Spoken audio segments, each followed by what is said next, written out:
Hello and welcome to Cabalvision HD's Bico League show brought to you by Bloodweiser. This is your one-stop shop for all of the amazing and exciting action in the past week of Bico League. I'm your host Jim and I'm joined as always by the second fastest big guy in Bico League, Leslie Flowers. Hello. And also the master of hot takes, an old veteran coach here to give us young guys some wisdom, Mr. Skulls. Welcome to the show, ladies and gentlemen. So this is our week 3 broadcast. Let's just jump straight into it, lads. We've had a packed series of games this week, and I'm going to throw it first to Leslie to tell us about Coach SHG's tie against Coach Maurice. Well, Jim, it was a hell of a match. The kind of strong play that we can expect from these two titans of the Bicosphere going at it. Just constant wrestling back and forth for control of the ball, both making use of all the tools they have at their disposal, notably Family Man and Shaven to the Bone on the side of natural-born foulers putting their mighty blows to work, and just the entire suite of vampires applying every bit of their strength, agility, and unique hypnotic powers to make plays for the ball. If we were to analyze every good move in this match, we would be here all day. However, there are two very notable slip-ups made this match. Oh. First was a potential disaster by the hands of Coach Maurice, who could be seen screaming at Robbie from the sidelines to try and finesse his way through a myriad of opposing players. A move that very likely would have ended in pain and suffering. Fortunately for Robbie, he was too stupid to comprehend what had been said to him, and so he sat there in utter confusion. Now, Mr. Skulls, you have been a very vocal critic of Robbie. How do you feel about the almost paradoxical scenario of him being too stupid to make a bad decision? Man, how the fuck am I supposed to feel? What the fuck was that? Fucking Coach Maurice telling a fucking ogre to try to make multiple low chance dodges, and the ogre itself being too fucking stupid to try, thereby saving Maurice from a turnover. It's Like, almost as if he wrote down the wrong instructions on his tactical tablet. man, that shit. You only see that shit in parodies, man. It's crazy. Yeah, back to you, Leslie.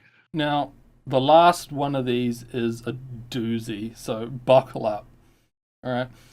It's turn 12. Northern Lion is in possession of the ball, 35 yards away from the touchdown line. He's ready to make the dodge and dash to victory, but oh no. A great vampiric thirst strikes. He needs to feed, but he manages to maintain his composure long enough to take the ball to the touchdown line before his hunger entirely consumes him. But emphasis on the name, touchdown line.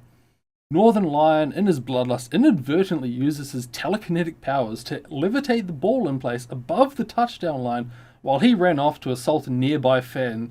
And so the ball never actually touched the touchdown line. And it was by this reasoning that the referees determined that this was not a touchdown and the drive would continue. Now, if you were like me and you saw this and you had thought, he made it to the touchdown line, how is this not a score? You are not alone, as this has been a debate that has simmered in the background for some 30 years. Back when one James Adler, a human runner playing for the Marienburg Reavers at the time, made the monumentous 80-yard dash through the opponent's defenses to the touchdown line, and then a further 50-yard dash to the nearest bathroom, where despite all of that, it was not enough. And he earned himself the name you're probably all much more familiar with of Jimmy the Wetter. He's a legend. He is a legend of the game. Classic name in the Blood Bowl circles. Yes. And it was during this match that the referee made the decision to not award the touchdown for not actually touching down. A decision that was then upheld by a council of 9 referees voting 7-2 in favour of this decision, which has remained the precedent ever since.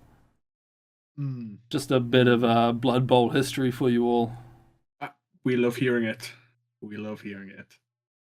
In any case, the match continued as it had after this, with neither team able to get the upper hand, finishing off on a disappointing 0-0.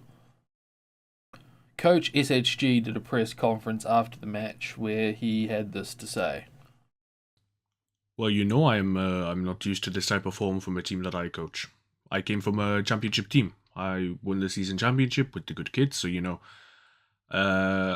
to have not won a game this season at like a third of the point of the season, it's very disappointing. I'm disappointed. The fans are more than disappointed. They are livid, and honestly, they have every right to be. Northern Lion, he dropped the ball on the touchdown line, which there can be no excuse. Luckily, we had a defensive scheme drawn up with the back throws. It shows the defensive strategy that I brought to this team. It wasn't really shown when I coached for the good kids because we had such an explosive offense. So it's really good to see. But we should have won that match. It would have been a very good result for us. I faced Coach Maurice before, and at the finals of last season, I have a lot of respect for him. I don't normally like other coaches, but he's very good. We lost last season, but it very close, and we could have won this season, but to be let down by the players. I cannot go into details about my contract, but the board. There was a reason I came to this team. Promises were made. I had many other teams interested in my talents, but I decided to go here because the board gave me assurances, and the players are not holding up their end. That's what I can say. We face Bulgings BBC4 next week, and we really need to get a good result. I've not lost this many games in my career. A draw is a loss. To not win is to lose. I'm here to win. I need to win, and I need my players to win, or I will be forced to make some difficult choices. No one can be safe. Northern Lion. No one can be safe. No one can be safe. That's all I have to say. Thank you. All right, well, moving on, I'm going to talk about the match that I had the pleasure to be at, and this was a proper college ball match, 2 university sides. Shreeman University against Cretin Community College. These are the teams piloted by Coach Sleepy and Coach Capri. Now, this game began in quite an exciting way. The Lizards won the kickoff, but immediately Central Croxago on the field just ignored instructions and just stayed there. Now, the Ogres were really showing a lot of dexterous play with Johnny Guitar blitzing into base contact, trying to get into this hastily established cage. Very early injury, Ortiste Nolento injured, and then grown-ass man dodges out of the cage. Noxian Shuffler then on the other team also dodges out to blitz the ball carrier. They both fall down, and grown-ass man is stunned. Very early on, before halfway through this first half, a quarter in some circles we call it, there were no rerolls for either side. There was no opportunities to really think or really consider. They just had to do it raw. TNT, a little Noblar, falls down trying to go that just extra yard and injures himself before Birthing Pool Shooter gets the first touchdown of the match, bringing it 1-0 to Cretin Community College. Now, I want to bring up something here, and I'd like your opinion on this, at the halftime mark. There were allegations that Coach Sleepy had a vacation planned. And this is what Spike Magazine reports. And he just wanted to finish the match and really quite phoned it in. Now, Mr. Scholes, did you view any of this? Did you hear any of this on the sideline? I mean, it's pretty obvious that Coach Sleepy at the time just didn't have it in him. Now, whether this was a vacation or a personal matter is maybe not for us to speculate, but I think from the showing that he had in week 3, it's very clear he wasn't on top of it. He wasn't. His head wasn't in the game. Yeah, that's a very good point because the second half, there was quite a lot of back and forth play in the first half, but the second half, it was just pure domination by Cretin Community College. You know, Tony. Oh yeah, Tony Hawk Tour, Star Ogre, just could not knock down a skink. He just couldn't do it. He tried 3 times, was unable to. J Hope gets injured, and then College Dropout died on his own attack. But luckily, sideline doctors were able to heal him and get him up. But Moron, in parentheses, Cretin's protege, got the second touchdown of the match. Beyond that, not a lot happened. Again, it seems like Coach Sleepy just wanted to get it over and done with. The only other thing of note was that when you're blocking, I mean, Leslie knows this being a big guy himself. When a big guy is punching a Noblar, he's getting 3 dice every time, right? You know it. And this might be the first time in Bico League history he rolled 3 dice, 3 scores. He re-rolled 3 more dice, 2 of them were scores. This is the first ever Bico League Yahtzee that we've ever had. So, the MVPs were Grown Ass Man, who did get quite a few blocks, quite a few things, and Johnny Guitar, who was maybe less of an impact player. There's not really, sadly, much else to say about this match. Cretin Community College extending their run of dominance in the field. Seemed fairly unstoppable. I just hope that Coach Sleepy can maybe get his head in the game a bit more and for next week and really prove, because I feel that there's a lot more that this team can show. Having 6 big guys, it's a tremendous watch at least. Oh, absolutely. And I mean, Absolutely. with a legacy of Sherman Shuffler to live up to, you would expect nothing less. 100%. Those are very, very big shoes to fill. Literally and figuratively. Okay. Now moving on. So, Mr. Skulls, you were at 105.2 Hard Rock Cabal's 2-0 victory over the baseless accusations by Coach Doc. What insights, what was the flow of this match? Because from the scoreline, it looks fairly dominating by the Chaos Dwarfs. You would think that this game, however, was quite slow, quite technical. Starting with a comment that I got personally from Coach Doc about the allegations levied at him about his hatred towards women. He called them malarkey and said that after the last Dark Elf, which he unfortunately lost on the pitch, he has now hired a prostitute, his words, to play Blood Bowl. Anyway, the match started with an offense for Coach Moon, the ball landing close to the central line. Now, Coach Doc, maybe not knowing that he was going to go second, put 5 elves on the scrim line, which Coach Moon happily beat the shit out of. However, a bit unlucky from him because 5 blocks later there were no armor breaks. But that ball landing close to the center line did mean that Radioactive was able to pick up and cage immediately. Now, this led into a somewhat slow first half as Doc did what elves do and screened the Chaos Dwarfs quite easy, considering the Chaos Dwarfs are fairly slow. I would like to say, I hate to jump in here, but I would like to say, some representative, a scout formerly associated with Good Kids in a Mad City, was at this match and did write in a Spike magazine piece that the screening from Baseless Accusations was excellent. Very high level elf screening. So, Coach Doc's clearly got them drilled on that. Forgive me for the interruption. Indeed, very high level elf bullshit indeed. And so that led into a pretty slow game. The Chorfs advancing square by square on some turns, literally just one square. The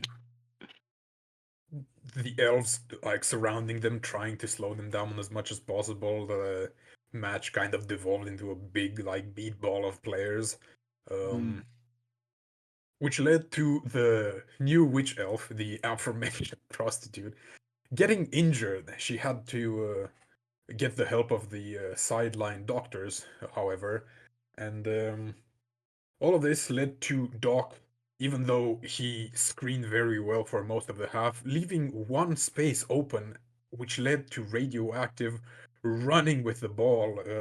And as we know, star player, he can run and scoring the first touchdown for Hard Rock Cabal. And now with only like 1 or 2 turns left for each team, they just kind of beat the shit out of each other. But Coach Moon makes an insane fucking play on turn 8, ends up being meaningless, but it is a show of dominance, doing multiple dodges into a ball pickup in a tackle zone with a Chorf, which then goes into a long pass from a Chorf to a Bull Centaurs that goes through. Absolute, like, insane. It was amazing. I honestly, it was my pass of the week. It was phenomenal under pressure as well. Only for it to like lead to nothing as the halftime bell rings. In the second half, things are more lively, but also like more uninteresting at the same time. It's just a big mess. Kevin Spacey starts with a like running offense, failing at going for it, trying to do a pass to Drake, which then fumbles the pass, which puts the ball in the hands of one of Hard Rock Cabal's hobgoblins, which then leads into just a scuffle, a whole fight. During that, actually, the witch frenzies. Coach Doc manages to mark a player for the witch to get 2 dice when which gets a push, but then on the second go around with frenzy, she rolls skull into another skull and falls down, which leads to a turnover. During this mess, the ball is let loose and Radioactive picks it, and as he does, runs away with it. Buff Daddy fails to dodge to mark Radioactive, which leads into a turnover, which leaves Radioactive open, and he scores for a 2-0. At this point, Coach Doc was kind of a bit mind broken, I would say. He really could not keep up with the Chorfs, but at the end of the second half, he does put a valiant effort on trying to score a touchdown for 2-1, but it wasn't meant to be. Let's hope he's not continue to be mind broken later in the season. I sure hope that Coach Doc will be able to raise his morale, give a pep talk to the players, and be on the up and up from there. Mm-hmm. Absolutely. So that was the score, 2-0. Indeed. Right, well, we have a very packed episode here. All right, and now let's go to Leslie Flowers, who was at Fox's maiden win, 1-0 over Manlet's Underworld Denizens. This is something that we as Bico League fans and commentators have been waiting for a long time. When a coach gets their first win, it's a huge moment. So, Leslie, how was this win? Oh, it was fantastic. A great start for the Parkour Pros on this, being on the offense, starting with a touchback, and the opponent, Butcher Pete, the Underworld Denizens Troll, KO'd in the first bout of engagements, which set the tone for the entire first half. Coach Manlett took the old good kid saying of "we can go band for band" and woefully misapplied it, as the Skaven and Goblins were just not cut out for the slugging match with the Orcs. A fact that which was found out far too late for the Denizens, who were then unable to escape. An already difficult maneuver to pull off made all the harder by one global housing crisis, once again putting that shadowing skill to work. Parkour pros take full advantage of the pummeling they dish out and leisurely carry the ball to the touchdown line, going into halftime with a nice 1-0. So, hang on. Fox scored Indeed. 1-0 at half time. So did nothing else happen in the second half? Well, not exactly, no. Butcher Pete makes it back up only to immediately be put back down to sleep on the first drive of the second half. Parkour pros take advantage of the confusion to surround the ball. However, Library Workout, the slimy little bastard he is, manages to sneak in and attempt to grab the ball, but perhaps a bit too slimy as he could not actually keep hold of the ball. It slips from his hands, leaving him utterly surrounded. But again, slimy little bastard makes his way back out the next turn. Unfortunately, not all goblins are as slimy, as one Goblino Miku suffers a broken neck in 4 different places while attempting to pull out of a tackle zone. Fortunately, the apothecary was around to fix that right up.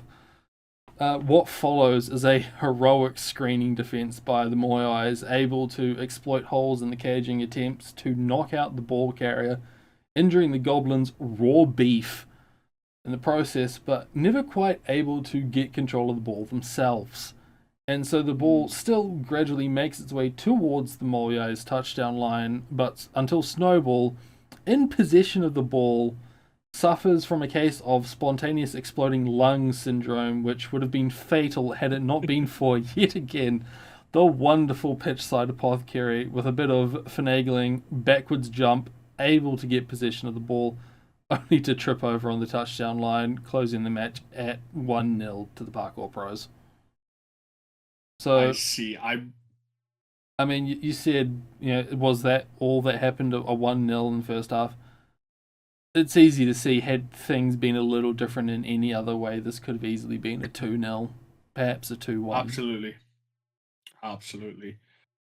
Well, I would just like to share one little fact about this game. Coach Fox, despite playing less than 20% of official Bico League matches that Coach Leo has, gets his first win before Coach Leo. And moving on from that, let's head into our Leo segment. We have an interview with him coming ahead from our very own Leslie Flowers. But first, let's head to Mr. Scholes, who was at the match where Coach Idosian and his My Anime Figures won 2-0 against Bulging's BBC 4. Take it away. Shade thrown there on Coach Leo from our very own gym, which is unfortunate because I personally feel like he has been getting better and better. He just cannot seem to go that extra mile and win his own game. This particular match is christened by one Mayoi Hachikuji failing a going for it and resulting in a turnover. Which leads Leo to getting a cascade of double dice on the scrimmage line. No injuries, though. I will say Leo, this match, at least this first half, has starting playing way better, starting using his skills, making good use of the wrestle, and knowing when to use it, and more importantly, when not to use it. We've all been there. You see a player in a scuffle, and you know they can wrestle and they want to use it, but sometimes it's better not to. As Coach Leo, he very wisely decides to restrain himself and not use wrestle while it is Dojin's turn, which leads into a both down into the Amazon getting KO'd and a turnover for Coach Dojin. Very good discipline there from Coach Leo. Even going as far as actually marking the player that he wants to blitz to get a strength advantage, which you might think is quite basic, but for Coach Leo, uh, this is a sign that he is taking the game more seriously, that he is thinking about his turn. Now, this first half, as it seems like most first halves this week have developed into a bashy mess, um, which is opened towards the end of the half by Mayoi and Nan11 both failing dodges, getting injured and stunned respectively, which allows Futaba Sakura to pick up the ball and touch down for a 1-0 for Dojin. And into the second half, somewhat less interesting. I sung Leo's praises so far, but in this one, he doesn't use wrestle on a both down on his turn, which leads into a turnover. I guess he thought that it wouldn't, considering what happened last half. And this half also develops into a bash fest, notable in the around the last quarter. Nan11 gets encircled by a number of Amazons and keeps getting fouled. I know Jim is getting a bit hot under the collar thinking about that. Eventually, the Amazon. Oh, Well, well, tell me it ain't true, huh? well. Eventually, the Amazons do push through, and Futaba Sakura manages to get a second touchdown for a 2-0 for Coach Dojin. So quite an exciting game, but still, I do wonder if Coach Leo, forgive me, will be able to get his maiden win soon. He is getting better and better. Like even though the scores really don't reflect it, he's been playing pretty well. He's been thinking about his turns. Um, A lot of improvement being shown. Indeed. All right, well, again, let's keep this Coach Leo segment. Our very own Leslie Flowers traveled down to the little Bretonian village of Bulging to interview Coach Leo in his home stadium. Let's listen to it right now. And hello everyone, Leslie Flowers out here on the field, and today I'm joined by Coach Leo. Hello. How are you today? I'm great. I'm great. We had a really big week here in Beijing, so I'm happy to have a break and chit chat a bit with you. It's great to hear. It has been a hell of a week for the Bulging BBC, with a tragic loss to My Anime Figures this week. A devastating 2-0. What are your thoughts on the match? Well, my thoughts on the match are pretty easy to see. We want that win so bad that we've maybe done too much training during the week, so the players were really tired, and that brings to you like poor Blood Bowl that we don't want to show at Virgin BBC. Not a lot of action. We are usually more on the exciting side of the things, but yeah, it was mostly the tires being too tired and some bad decisions on my side. I missed some 1 or 2 easy plays, but yeah, it could have been better. It's not a tragic loss because that's still an improvement. Last season, a 2-0 was like a win for us, where like it was usually a 6-0, 5-0. But yeah, it's really weird now to do a match without scoring, and yeah, that's the only thing I can say about this match. And too right. Exhaustion very much does get to us all. especially in a physically active sport like Blood Bowl, I can see how that Yeah. would be absolutely a factor. You did touch on training for a moment there. As a lot of Bico analysts have noted, there has been a significant spike in skill in the ranks of the Bulging BBC series of teams. Is training all that's involved, or is there some other secret that you're willing to share? Well, there's not a lot of things to say. It's just that we maybe tried up a bit to bring more cohesion to the team. So during the break, we fired the members that weren't so good for the teamwork and weren't good at everything, and we kept the good one while bringing some new blood. And to make everything work, we did like a small, um, let's say, holiday training trip in the neighboring town of Rubbing, where we discovered we spent some time at the spa. They had a small blood bowl field where we could have where we had trained a bit when we tried different tactics and have some fun, obviously. And yeah, also what helped us a lot was our partnership that we bring now with the Costco guys that bring us a lot of money, some assistance for me, a new talent searcher for the future of the team, and also a bit of money for the infrastructures and infrastructures. I don't know how to say it in your language, Leslie, but yeah, and also it helped the town to develop a bit because Belgings and Frabing got like some new markets thing. I don't know what it's called, but it's a big market, and now everyone can have some stuff there and buy Belging BBC merch there also. So it brings a bit more money to us, and it helps us a lot to train better, obviously. I see. So almost an entire revamp of the team, from getting rid of poor players to Yeah. just the I think the word you were looking for was infrastructure. Yes, Yes. I don't know how to say it because my accent is not really good, but yeah, this is what I wanted to say. It's fine. Of course, the people in Britonia speak quite strange, but we're accepting of all here in Blood Bowl.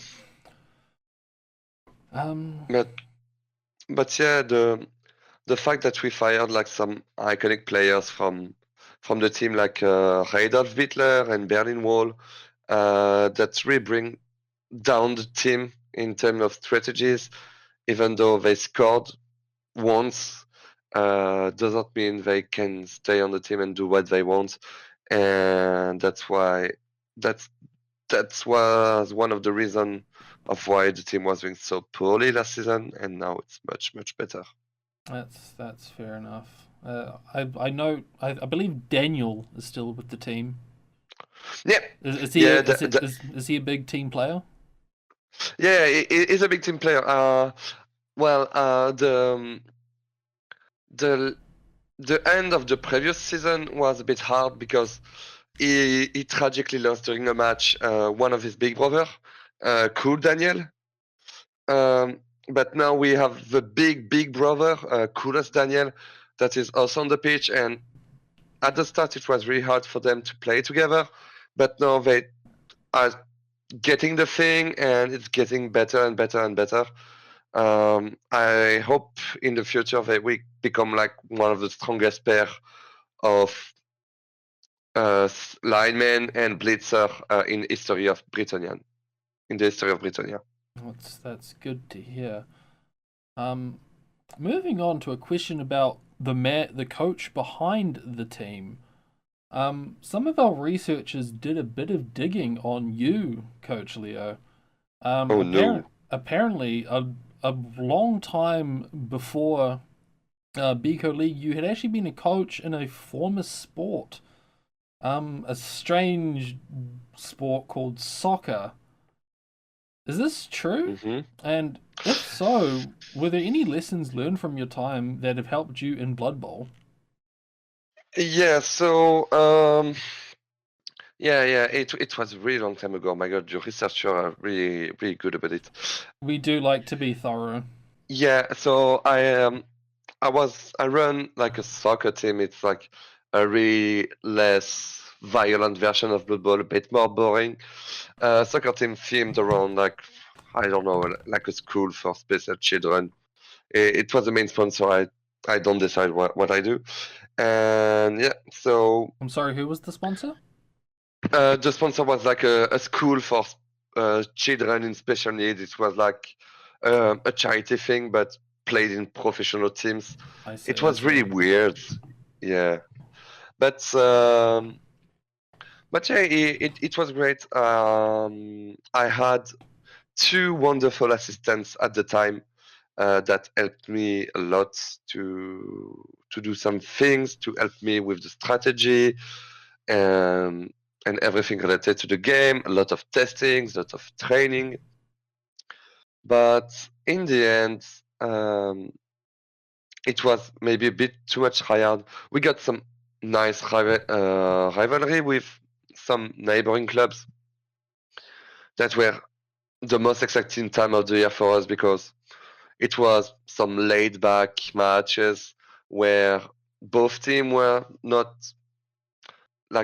serious into the match. It bring a lot of fun. The people loved it, and and yet, and I think this was maybe the most important lesson I learned while playing this. It's not to be like too much of a tryhard, too much searching the best strategy, too much searching in everything, like having the best player, having the best strategy, having the best coach, having the best bench, having everything. No, no. I think for me the best thing is first to have fun as a coach, as a president of the club, but also to let have my player have some fun, and that's why Burging BBC is maybe having like this kind of wacky team that doesn't do everything correctly, lots of mistakes, lots of plays that no one can understand, even us.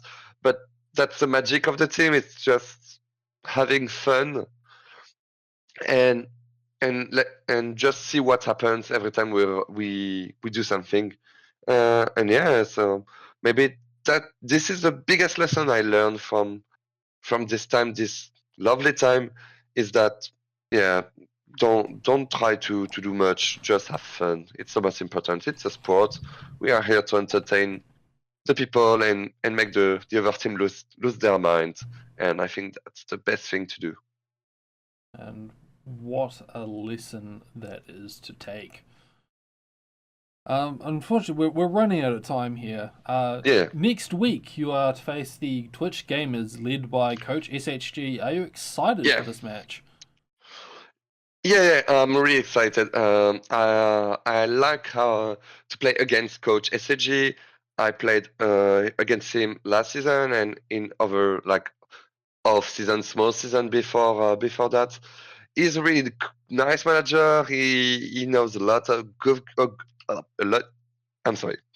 He knows a lot of good things about the game, but it will be hard for him because now Burging BBC is getting better, but I think he is thinking right now. He's thinking that he will face the better Budging BBC, but I think that if we play like the old style, the chaotic style, he will not. He is not prepared for the old style BBC, and I think that's what we will do on the next match. An interesting plan, for sure.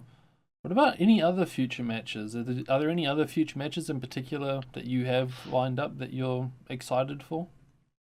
Yeah, I can't wait to play against Fox, which is the sorry, I made my pen fall. Which is the rookie coach in the league, and I can't wait to play against him to see how he's, uh, what is his style, does he play good, and mostly because I try to not watch the other match, to not get influenced by everything, and to stay focused on my game. I can't wait also to play against Sleepy, because Sleepy is from the same country as myself, and we tend to have different views, but I hope it will be great. And also, yeah, I love to play against everyone. Maurice and Capri are also some really good and strong team, and I can't wait to play against them too. All right, good to hear. Good to hear. All right. With that, we're basically out of time. Any last minute shout outs you want to give? Keep supporting Burging BBC. We love our fans.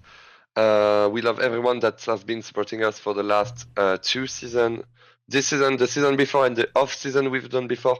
Even though we were doing bad, we love the love that the fans gives us, and it makes Burging like a more prominent spot on the map. And we can't wait to have more people coming to our little town to discover the Blood Bowl team, but also everything around. You heard it here first, folks. Love the love. All right. With that, we are wrapping up. Thank you very much for joining me, Coach Leo. Yeah, no problem. Thank you also to come here in our town, Leslie. It's always nice to get out of the studio. Speaking of, back to the studio. All right, and now it's time for us to wrap up this show by looking ahead to the week 4 matches. I'm going to throw this first one, probably the top billing match, Coach Capri against Coach Maurice. Let's see, Leslie Flowers. How do you think Coach Capri is going to get on? It's difficult to say. Obviously, Creighton Community College off to a stunning start, and I don't expect them to slow down that momentum anytime soon, but we all know Maurice, and he's always up to his tricks. Always. So then we have Coach Marlet will be facing Coach Sleepy. Now, I personally think this is going to be a thrilling match. You know, Marlet now with an Underworld Denizens team, you know, they've picked up a bit of steam. Actually using his units to blitz effectively, but going up against a 6 ogre wall in Shuriman University, I think there's going to be quite a few injuries. There might even be a return of sadly Rip Bozo Corner had to take a week off because the doctors did their jobs. It's awful. Putting poor grave diggers out of business is what I call it. Bico League Board of Management sure is patting themselves on the back for hiring more doctors. Lots of money saved in paying the families of the players. Well, the fans, they want action, so let's hope that Shuriman University can give it to them. So Coach Leo will be facing Coach SHG. This is going to be a bit of a marquee match. Mr. Skulls, how do you think this one's going to go? I know I said last week that that match with Dojin was going to be Leo's best shot at winning. I will repeat that sentiment right now because I think that Leo, even though he lost, he's coming out better. He's picking up skills, and I think the vampires are just shit enough that Leo can eke out a win here. And now Coach Moon's 105.2 Hard Rock Cabal will be facing Coach Fox's Parkour Pros. I think this is going to be a bit of a good match here. Sneaky good match, you know. Initially you look at it and there's quite a big difference in the teams, you know, in terms of things like, you know, little things like team value and win record. But, you know, Coach Fox just got off his maiden win. He is now a winning Bico League coach, and I believe he still has a losing record, sadly. But hey, one win, and he can turn that into a even record. But of course, the powerhouse that is Radioactive for 105.2 Hard Rock about can anyone contain him? I'm not sure. I think the Dwarf Cage can, but I digress. See, the thing about Blood Bowl is we got to try and contain people sometimes without their consent, but not in a weird way. I do not coach Dark Elves.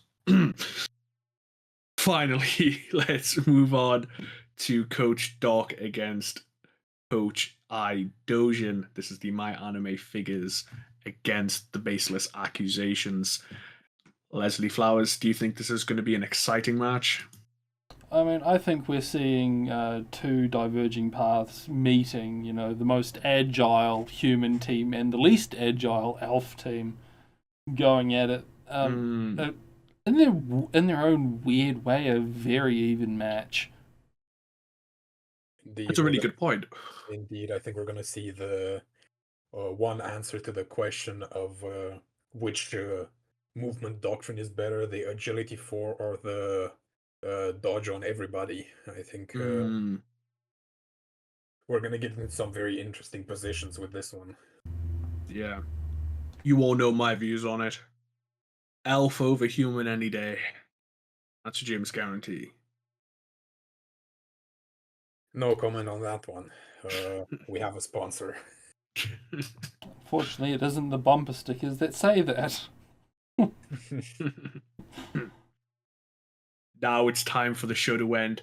Thank you all very much for listening to Cabalvision HD's Bico League show presented by Bloodwiser. Thanks for joining us, Leslie. Thanks for having me. Thank you, Mr. Scholes. See you next time, ladies and gentlemen. Stay tuned for the Week 4 broadcast coming to your crystal ball soon. I've been Jim, and happy bowling.